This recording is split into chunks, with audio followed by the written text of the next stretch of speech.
Welcome to Beyond the Matrix with Rod Bryant and Jerry Gordon here on Israel News Talk Radio. Unplug, strap yourself in because you are about to move beyond the Matrix.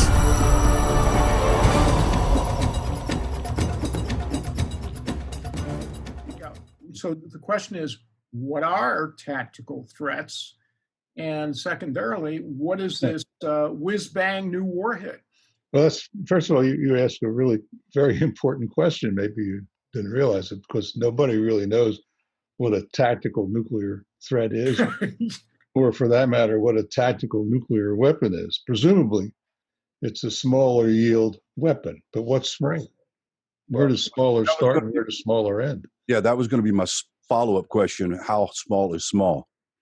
Well, it's it's in the eyes of the beholder, I think, because there's no definition. I mean, there's no agreed formula. We have an airdropped bomb, nuclear bomb, which is called dial a yield, because you can dial up how big you want it to blow up. So you choose the size of it. Now, look, the military logic, which is kind of, well, how can I say? It's military logic. It's not necessarily human logic. Military logic is that somehow the nature of the target you're trying to hit will determine the size of the bomb you want to explode. So when is it tactical and when is it big? You know, all these are big. I mean, there's no such thing as a tactical nuclear weapon. It's all nonsense. If it's big enough to knock out a city, it's big. Right. And horrible. So are you intimating that tactical nuke is not an accurate description? Well, the Pentagon apparently believes that if an enemy, they usually think of the Russians, they don't think so much of the Chinese for peculiar reasons, but that the Russians somehow might, in a conflict, use a tactical nuclear weapon to try and solve a problem, you know. And so if we have tactical nuclear weapons, they won't use their tactical nuclear weapons because we might solve their problem. That's the logic of it. I can't even foresee a circumstance like that because once a nuclear weapon is unleashed, there's no limit to how many will be unleashed and where and what. It goes out of control. It's completely crazy. So I'm not a fan of tactical nuclear, so-called tactical nuclear weapons. I don't see what value they have. And, you know, I think it tends to make nuclear war more rather than less likely, which is a bad thing. Yeah, absolutely. Let me ask you this. Normally the ICBM or the missile systems that they've been using, and they're going to retrofit with this, which I understood they've done this already. This has been done some time back, but that it's multiple warheads, correct? No. These are going on submarines. Okay. Not on anything else. Okay. And then the airdropped weapon is a single weapon, but you got plenty of them on board. Right. And you're flying over enemy territory, I guess, with these weapons. I don't like to give anything to the military that they might use like this because they might use it. It's just a very bad idea. Well, speaking about that subject matter, let's switch over to Israel's ability to do the same thing, their ability to defend themselves, their umbrella from attack, say from Tehran or et cetera. What do you have an assessment on that? Well, any kind of defense has to have an offensive side to it. Correct. If you're just going to try to put up a wall and say nobody's going to hit me, good luck. You're not going to win that fight. You have to have some threat that you can bring to the enemy. So Israel does have that. They've had for years Jericho missiles that are equipped with, assumed to be equipped with nuclear weapons. They used to have Phantoms, F-4 Phantoms, special nuclear version. I imagine they now have F-15s that do the same job. The F-35 is not likely to be used, doesn't carry enough load. And of course, they have nuclear, they have not nuclear, they have conventional submarines with nuclear torpedoes and other and missile launch capabilities. So they have a pretty good, let's call it a deterrent, but it's also means that they can bring the battle to the enemy if the enemy tries to bring the battle to them. There's a real problem of asymmetry. And I might as well bring this up now because it's a scary problem. And that is when you have an adversary that says, I'm much, much physically bigger. I have many more cities. I can afford to lose a third of my country against an Israel, which is a postage stamp by comparison and size. Right. And where one or two nuclear weapons would destroy the whole country and kill 7 or 8 million people. So that's the asymmetry that is very troublesome for Israel. And, they're doing their best to deal with that kind of potential threat. Now, Iran doesn't have nuclear weapons quite yet, but they're on the way. And this is getting to be kind of frightening, which raises, in turn, another terrific issue, which is an issue that came up in 1973, if you remember, before the Yom Kippur War, when a number of military people, encouraged the Prime Minister, Golda Meir, to preempt the Egyptians. They saw what was going on. And they said, we have to preempt it. We're going to be in this terrible war. She didn't want to do it because she was afraid of the reaction of Washington and the politics and stuff like that. And as a result, Israel lost a lot of lives it didn't need to lose. Well, the situation is a little different now. But what do? Do you wait until the missiles are actually, in the air? Because you can't kill them all. No system that can kill them all. And you may recall there was a novel called The Last Israelis that was produced. And the scenario is about a Dolphin subcrew equipped with, as you said, both conventional and nuclear-headed cruise missiles on board. And they're the subject of a first strike, hypothetically, from Iran, which obviously knocks out a fair amount of people. Yeah, I don't think they're going to wait for a first strike. No, they're not at all. I don't think they can. It's just a matter of logic. They can't. Yeah, it's why the Iranians are playing with fire, because Israel's not a threat to Iran from a military point of view on a daily basis. There's no threat. So Israel has no missiles that are going to land in Iran. Doesn't have strategic missiles of that kind, which is a little point that keeps getting neglected. It's Iran that's building these missiles. Right. Israel doesn't have the equivalent of a Nodong-2 or these other systems that the Iranians are putting up.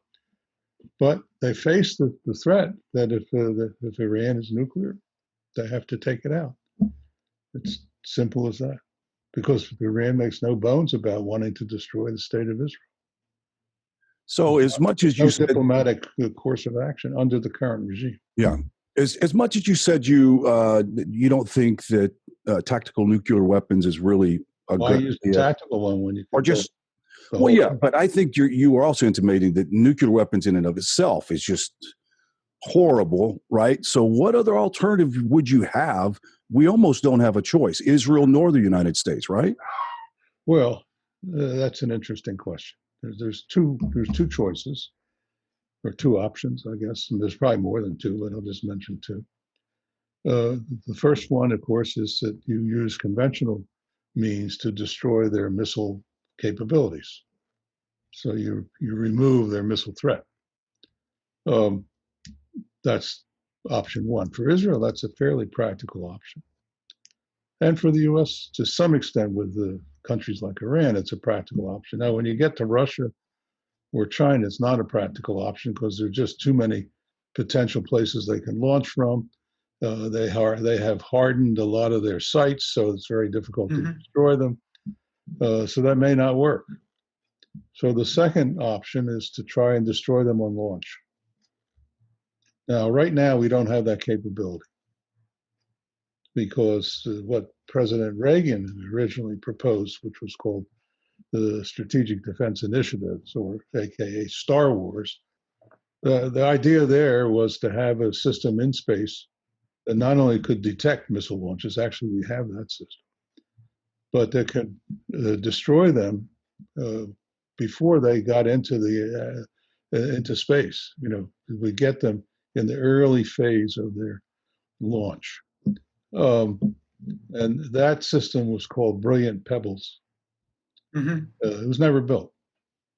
Now, there's talk now about going back to something like that, not necessarily the same exact solution, but something quite similar to that.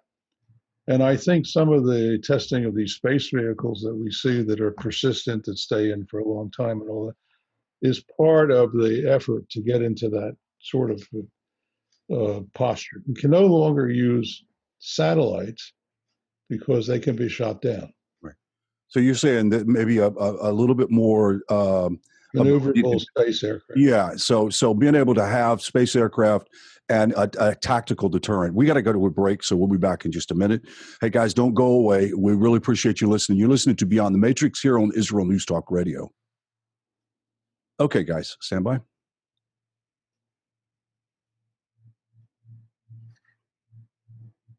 So, you can go schmooze amongst yourself. That's fine. Steve, several years ago, Ken Timmerman and I talked about suggestion that was made by a CIA analyst that one way Israel could eclipse Iran is to fire off a Jericho missile with a nuclear warhead, but produce an EMP effect. Everybody wants to talk about EMP, but Yeah, but I think the answer is no. But first of all, no one's ever showed me that it works. That's correct. Talk Radio. Thank you. You talking about EMP works? Yeah. From a nuclear weapon. We had a thing called the neutron bomb. Do you remember that? Oh, yeah. Gem? That was supposed to neutralize everything. Even people, just leave buildings. They would stay, people would go. But there's all these plans. I mean, and there's a lot of concern that China has EMP weapons, Russia has EMP weapons, the U.S. has EMP weapons. And so does Israel. And so does Israel, probably. But no one knows how well they work. Right. What happens if it doesn't work? So you mean to tell me it's back in your face? It's been tested on small scale, but not on some large scale then? Well, there are, I hate the term, there are battlefield, rather than say tactical, say battlefield. There are battlefield EMP weapons that exist that short out electrical circuits and fry electronics and stuff like that. But they're very localized. Right. And they're not nuclear. So I see what you're saying. So what you're saying is the whole idea, the theory behind it, if we can do it on a small scale, surely we could drop it over. Well, if you drive a Chevy Volt and live next door to me, it's no good anyway. Then it works. Yeah. Or if you plug in the toaster while you have the Chevy Volt plugged in. Then you're not going to be here anymore. Be fried with the toaster. Okay, I guess we're right on track. So give me a little bit, and we'll get started. We're waiting for rendering. So you want to deal with how vulnerable our ICBMs are in those? We can talk about it, sure. Yeah. At least the theory of it. Yep. Doesn't make people happy in Montana, North Dakota, and Wyoming, does it? They don't seem to be terribly unhappy. I think by now most people have realized. You're living with it for 50 years now. So. Yeah. Somebody asked me what would I have done if I found out that chemical weapons were being dropped on us during the Gulf War. I said I would run to the poof because I don't want to be hanging around my ears falling off for 2 days before. When I worked in the Pentagon, the Pentagon shape. Right. In the center of the Pentagon is a garden. Mm-hmm. I've been there. The little food stand there and stuff. You go out and it was called Ground Zero. So if you knew the nuclear weapon had been launched in about It was 20 going right there. You Go know, out and smoke there a wasn't any cigarette. doubt about it in our minds. Go out and smoke a cigarette and have a hot dog. Then in '73, in October, I was in Red Square. Oh, really? They declared DEFCON 4. While you were there? Actually, it was DEFCON 3. But anyway, yeah, I was there. And then standing in the Kremlin's Red Square, I said, well, we're right in the target. You know you'll go fast. That's all I We can. weren't going to be here the next day. No, you'll be dust in the wind. It was really dangerous. That is. Okay, here we go, guys. In 3, 2, and 1. Welcome back to Beyond the Matrix, here on Israel News Talk Radio. And we are back. It is segment 2 of Beyond the Matrix. Rod Bryant here, along with Jerry Gordon and Stephen Bryen. We're talking about the supposed to be the new and improved weapon system that the President of the United States was bragging on, saying this is going to be the next thing best. It's, it's sliced bread, but we've been talking, not really sure if it's anything really new, correct, Steve? So let's. I just want to ask about, why don't you, Jerry, go ahead and ask it? You asked it in the break. Yeah, we've got a whole bunch of land-based missiles in silos in the middle part of the United States. How vulnerable are they to, let's say, a salvo from the Russians or the Chinese? Well, we don't know anything really about the accuracy of Chinese missiles. So that's true. Because they haven't shown us that. So it's anybody's guess. The real question about silos, and the Russians have the same question that our guys have, to be honest, is what does it take to knock out a silo? Mm-hmm. How invulnerable is the silo? And the terminology of the missile strikes, first strike, second, whatever you want to talk about, hitting missile fields and knocking them out, is how much overpressure can be put on top of the silo, right, to destroy what's underneath it, what's down in the tube. And that is something that I guess the Pentagon, and I'm sure the Kremlin and all the others, have studied intensively in terms of how they design these things and what they think they can do. And it also depends a great deal on the accuracy of the other guy's missiles. How accurately can he put it within X distance from that silo to make it effective? And this is I don't want to call that science exactly, because it isn't. It's speculation, because there's a lot of factors that enter into it. You may have a very very accurate missile and a windy day. Right. So that the wind blows it off target. So, the great worry between Russia and the U.S., and there's more to it now with China, but the real worry was, would either side have a first strike capability? Yep. And if you had a first strike capability, would he use it? Take out the enemy, he's gone. That's it. No more problem. So there was always a feeling in the United States, and I imagine the Russians had the same one, that the Russians were cheating and they're trying to find a way to have a first strike capability. By the way, still, that's worry is still there. And the Russians vice versa, right? So that's what informed that process. Now we have China with not a lot of nuclear missiles, but it's growing in number. The latest Pentagon report says 300, maybe 300 intercontinental ballistic missiles. Is that a threat to our missile capabilities? Are we programmed to deal with a Chinese threat? These are questions we really don't have very good answers to today. But China is not involved in any arms control agreements. There hasn't been any attempt to rationalize the relationship in terms of nuclear between the U.S. and China. China's building more ballistic missile submarines. And by the way, that's the other way to make a first strike not so good, because you can have we have what we call the nuclear triad. So missiles in silos is one part of it, but only one. Then we have nuclear bombers. We have B-1s, B-2s, B-52s. So those, and even other aircraft that can carry a nuclear weapon, like F-16s can.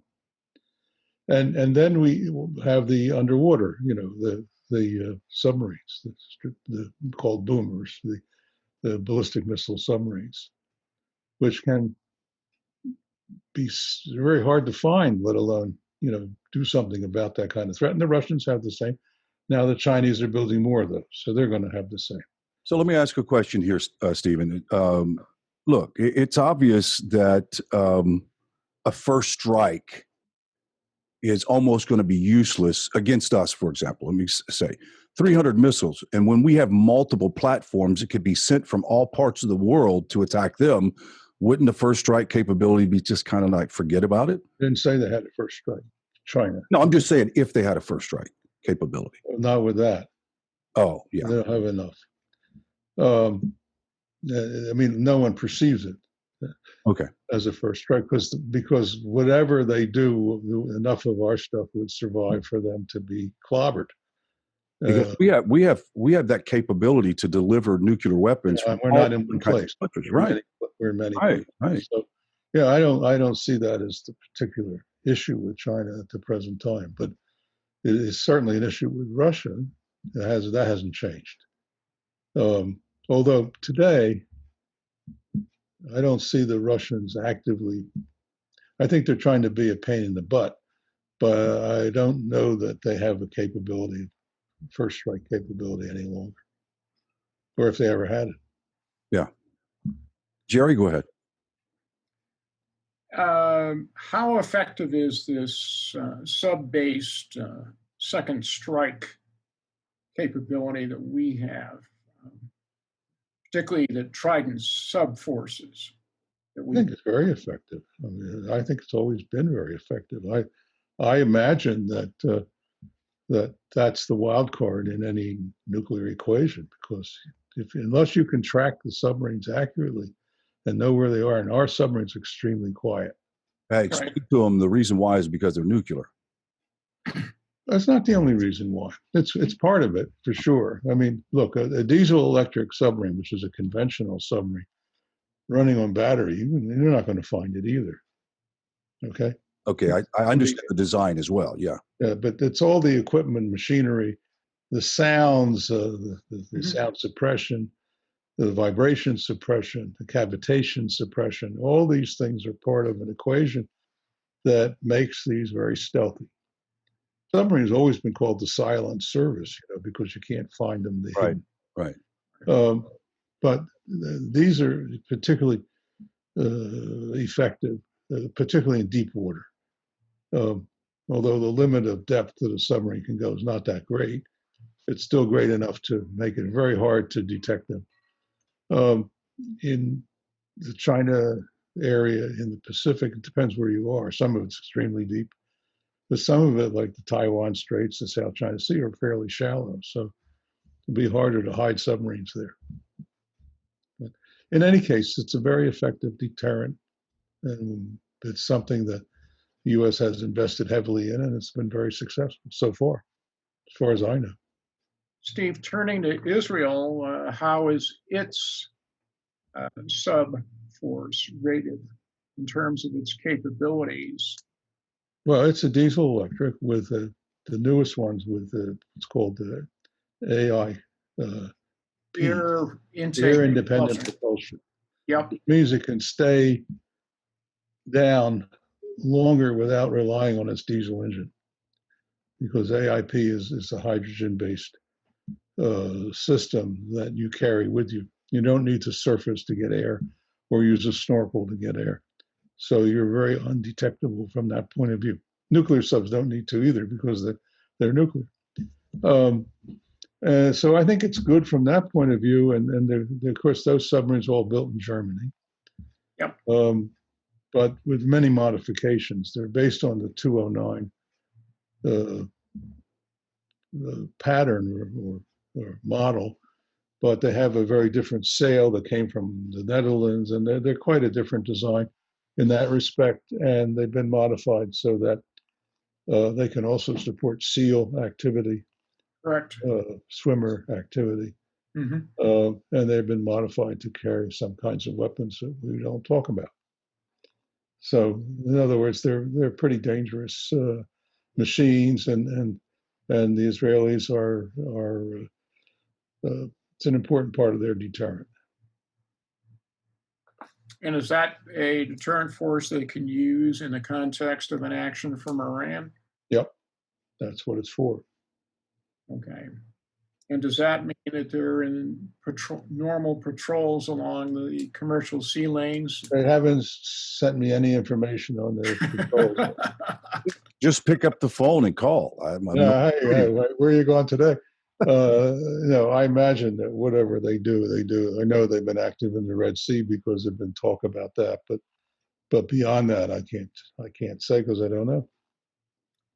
I heard something this weekend that's kind of interesting. I guess the Israelis underneath the table have been trying to do something with Sudan in terms of normalization. And in this discussion, which I partially privileged, it was my understanding that one of their interests is to take over Port Sudan. Interesting. Really? Yes. Wow. That would be a brilliant move, I'm telling you. Well, it'd be a brilliant move and ironic because it was Iran who was shipping in missiles to eventually get to where. And here would be Israel sort of taking this over and dealing with it. Well, the whole geostrategic map of the Middle East is under huge change. Oh yeah, absolutely. I was involved with the Egyptian one back in the 70s. Very much involved. In fact, I wrote the first paper for my bosses on the Foreign Relations Committee that this was coming in 75. Took till 77. But I had met with the Egyptian generals and they told me it was coming. As simple as that. Wasn't any brilliant thought on my part. Really? And they said, look, we don't want any more wars with Israel. We want to settle this issue and be done with it. So was that the backstory for what happened at Camp David with Begin and the late Egyptian leader? Anwar Sadat. Yeah. Yes, that's part of the backstory. Yes, for sure.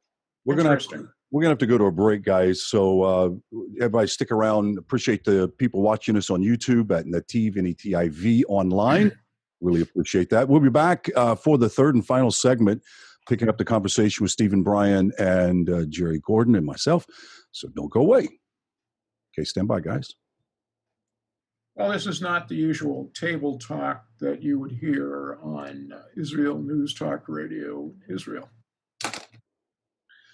I don't listen to it, so I don't know the answer to that. No, I don't listen to it either. Most people do not have these kind of discussions. No, we don't. So the question is, during this last segment, Iran is promoting the fact that it's got, quote, enhanced long-range missiles. I saw that. Yeah. What the heck does that mean? They have enhanced long-range missiles. That's what it means. Or at least they think they have. But that doesn't mean planning to have. Who knows whether they have them. That still doesn't mean they can be nuclear capable. Talk radio. And we are, right? Well, there's a whole conversation. It has to do with how big the missiles are and how much they can carry and how small a warhead the Iranians can succeed in making. Right. And whether they can also build the proper reentry shields for the warhead, or it won't be worth anything anyway. And decoys. I don't think they're going to go that way. I mean, I could be wrong, but I think their main interest is having that they can be able to demonstrate that they have a missile nuclear warhead that works somehow. Yeah, last week we had a show talking about the UAE and Israel's sort of shift and how it's going to change the Middle East. And we had been talking about in the show about this domino effect that could potentially take place. Started already. It started already. Right. Oh yeah, I mean, basically you got Bahrain and now Oman. Yeah. On board. Yeah. potentially Sudan. Think about this. Well, the one Well, question, Sudan is maybe more of a Sudan problem is, than a solution. I'm not well, sure about it. I was about to say that Sudan is a real problem, and Mossad is working with some real problems there. That might be It's an awful mess, as you know. terrible. So I don't know what the upside of it is. And it's not strategic for Israel. No. So why is Israel there? I don't know. That's a question that I posed yesterday. Because it's there. You know, sometimes these guys get full of themselves and they say, oh, we're going to be in Sudan. Isn't that great? And then they never bother to ask the question, why you want to be there? Why you want to be there, yeah. Yeah. Well, that's a question I did pose to this group yesterday. I think there's, that Sudan is a low priority. Oh, yeah, absolutely. But Qatar is a big priority. Yeah. And Saudi Arabia is the biggest one. And what about Turkey? Huh? What's that? I'm sorry? He said Turkey. Turkey. Turkey hates Israel. So, we know that. I mean, they're complaining about peaceful relations between UAE and Israel when, in fact, theoretically, well, not theoretically, practically, they have diplomatic relations with Israel. So what are they talking about? Right. It's okay for them, but not for other people? Right. But they've trampled on that. Crap. That's just nonsense. This Erdogan can't contain himself. He's so full of hate. He's such a disaster for Turkey. It's a real shame. He's a disaster for the U.S. He's a disaster for NATO. He plays around with the Russians. He does stuff that he doesn't realize what kind of trouble he's going to cause. Right. His economy. There's no concept of the bottom line on this thing. And his economy is sinking. Right. Yeah, but that's, it would probably sink anyway. I mean, Turkey has the double problem. I mean, if you've ever been there, it's a beautiful country. The people are lovely. I mean, there's a lot of nice things about Turkey, and it's got wonderful agriculture. It has pretty good manufacturing now, but it has deep, deep, deep corruption. Oh, yeah. And you can't run a modern economy with deep, deep, deep corruption. No. It doesn't work. Okay, guys, here we go. Stand by in 3, 2, and 1. Welcome back to Beyond the Matrix, here on Israel News Talk Radio. We're in the final segment. Rod Bryant, along with Jerry Gordon and Stephen Bryen, and we have been discussing a little bit of everything. Everything from tactical nuclear weapons to the ICBM to Israel's second strike capacity or capability. And I have no clue where you want to go next, Jerry. Well, that's before you go anywhere. I didn't say it was a second strike capacity. I think that was the question. It may have been a question. Yeah, it was a question. You didn't say that. No, I don't think it is. Right. Yeah, so you think, pardon me for raising that question again, Steve, you think that, for example, the Dolphin subs are really a first strike capability? I think the Jericho missiles are. All right. Okay. So I am not at all convinced that these are second strike, and I don't think the Israelis would want them to be seen as second strike. They're not going to absorb it. We already talked about it. They can't afford to absorb. Attack. They can't afford that. Right. So they're going to have to preempt. I'm absolutely convinced of that. Good clarity. Thanks. I really appreciate that. Sorry about that. That's why I raised it. No, I really appreciate you bringing that up because I don't want that to be misunderstood. But, thinking about something we discussed during the break, maybe you should talk about how realistic is Iran having, quote, enhanced long-range missiles at this point in time? And specifically, are they anywhere near the capability of miniaturizing warheads or shields or anything of that sort? Why ask them? Why are you asking me? I don't know. Because you're supposed to know. Nobody knows. You're supposed to know everything. That's yeah, right. Look, first of all, when they say so, they have something doesn't mean they have something. Okay? They say a lot of stuff. Just like the Chinese say a lot of stuff. You have to really find out whether it's real or not. So that's point one. Point two is the pictures that were shown of this missile, they're way too small for a nuclear weapon. Okay? They don't have the carrying capacity for a warhead of any size. And even if the Iranians turn out to be extremely good at making nuclear warheads, which I doubt, they're heavy. And, they take up space in their weight. So you need a big missile. Now, the question is, how close are they to having such a warhead? Nobody knows because they haven't demonstrated, tested, or shown anything like that. And I imagine these latest problems they've had in some of their enrichment facilities and other parts of their infrastructure that are related to attempts to develop a nuclear capability suggest that some people are trying their very best to make sure they don't get there. I don't know who those people are. Yeah, I was going to say, are some of those people possibly insiders or no? Could be. Nobody knows. There could be insiders. There could be insiders working with outsiders. There could be outsiders working with insiders. There could be outsiders working with nobody. We don't know. There's no ground truth on this because nobody knows.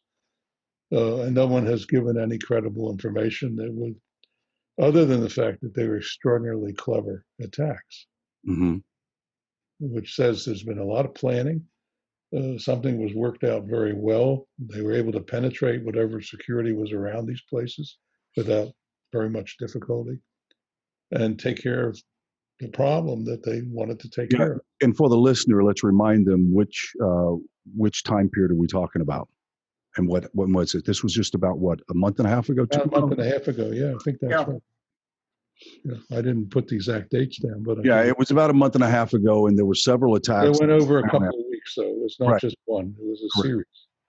Some were honestly, we don't know who did it. Facilities. At this point, no one's definitively said who did it. Correct? No one has said. No one has claimed that they did it, and no one has said. Even the Iranians haven't figured it out. So the funny thing is when you talked about how they say they can do X, Y, Z, my reason for doubting it is because they're having to tell us all the time that they are doing this.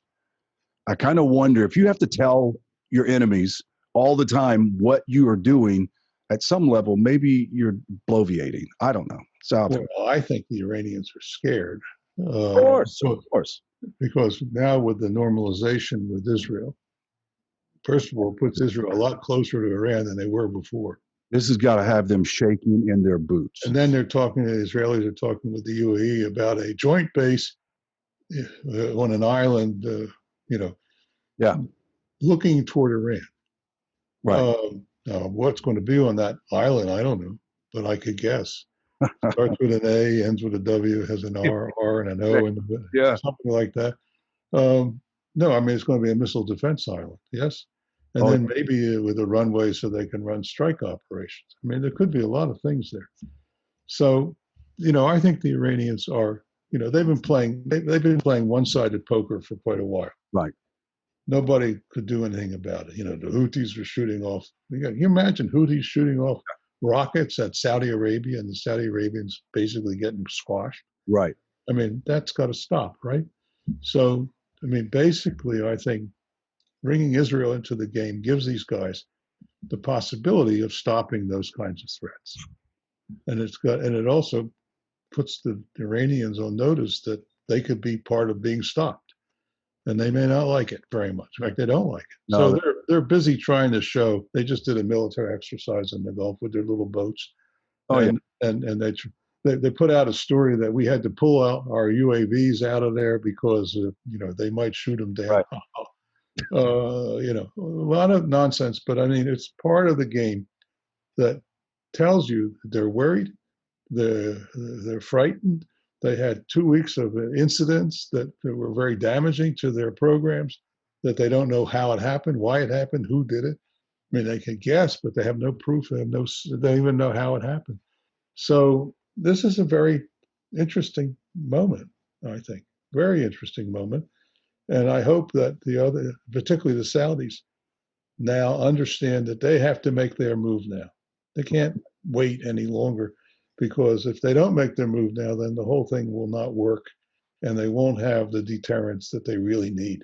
So are you suggesting possible that the domino effect that Jerry and I were talking about last week could happen much more swifter I than think so. It has to, because once you start this in motion, you have to finish the job, or it will disintegrate.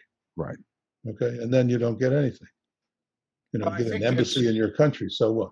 I Right. mean, what you really want out of this is deterrence. This is what the UAE wants. This is what the Kuwaitis want, and all these guys want, and especially the Saudis. They have to have it. The U.S. can't supply it. So basically, what you're really saying, Steve, is that Israel is the strong horse militarily in the Middle East. Regionally, yes. Yes. Yeah. No, there's no doubt about that. Yeah. They have to be, yeah. Well, And first of all, they're the only nuclear power in the Middle East. That's true. So you start there. Secondly, they have the best air force in the Middle East, bar none. Right. So that's very important. Thirdly, they have exquisitely good intelligence. Mm-hmm. I think they've worked hard on for many years. Now, a lot of it's looking at terrorism and things like that, but some of it's strategic, and they know what they're doing. I mean, just to go back a year, when was it, a year ago or two now, when the Israelis liberated all the nuclear documents from Iran. The archives in the warehouse. Yeah, from Yeah. Tehran. Right? Mm-hmm. They walked away with them. Right. I always wonder how the hell they got them out of the country. I mean, if you need a U-Haul. Well, I cannot wait until that one's declassified. You won't be.